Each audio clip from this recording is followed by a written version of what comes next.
আসসালামু আলাইকুম প্রিয় শিক্ষার্থী বন্ধুরা, কেমন আছো তোমরা? আশা করি ভালো। পাবেলস একাডেমির পক্ষ থেকে তোমাদেরকে স্বাগতম।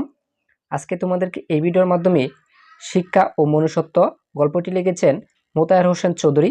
এই গল্প থেকে তোমাদেরকে জ্ঞানমূলক প্রশ্ন শেয়ার করব, যেগুলো তোমাদের সৃজনশীলের কোন অঙ্গে থাকে। আশা করব আমি তোমাদেরকে আজকে এই ভিডিওর মাধ্যমে যে প্রশ্নগুলো বলবো অবশ্যই তোমাদের পরীক্ষায় কমন পাবা। প্রিয় শিক্ষার্থী বন্ধুরা, দেখো, 1 নম্বর হচ্ছে লেফা দূরস্থ কি? উত্তর, বাইরের দিক থেকে ত্রুটিহীনতা কিন্তু ভেতরে প্রতারণা। হোসেন চৌধুরী কোন পত্রিকার সাথে যুক্ত ছিলেন? উত্তর, শিক্ষা পত্রিকা। 3, শিক্ষার আসল কাজ কি? উত্তর, মূল্যবোধ সৃষ্টি করা। 4, শিক্ষা ও মনুষ্যত্ব প্রবন্ধটি লেখকের কোন প্রবন্ধের অংশবিশেষ? উত্তর, মনুষ্যত্ব প্রবন্ধের। দেখো, কোন চেষ্টাকে অভিনন্দনযোগ্য বলা হয়েছে? উত্তর, অর্থচিন্তার নিগড় থেকে মানুষকে মুক্তি দেওয়ার চেষ্টাকে। ফতুর কি?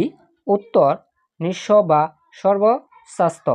দেখো, মুক্তির জন্য আমাদের কয়টি উপায় অবলম্বন করতে হবে? উত্তর, 2টি। লোভের ফলে মানুষ কিসের মৃত্যু ঘটে? উত্তর, আত্মিক। শিক্ষার শ্রেষ্ঠ দিক কোনটি? উত্তর, অপ্রয়োজনীয় দিক। জ্ঞান পরিবেশন কিসের উপায়? উত্তর, মূল্যবোধ সৃষ্টির উপায়। আমরা কিসের নিগড়ে বন্দী? উত্তর, অর্থচিন্তার।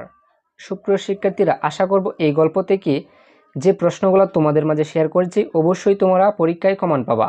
আর এরকম সকল আপডেট পেতে অবশ্যই আমাদের চ্যানেলটিকে সাবস্ক্রাইব করে সাথেই থাকো।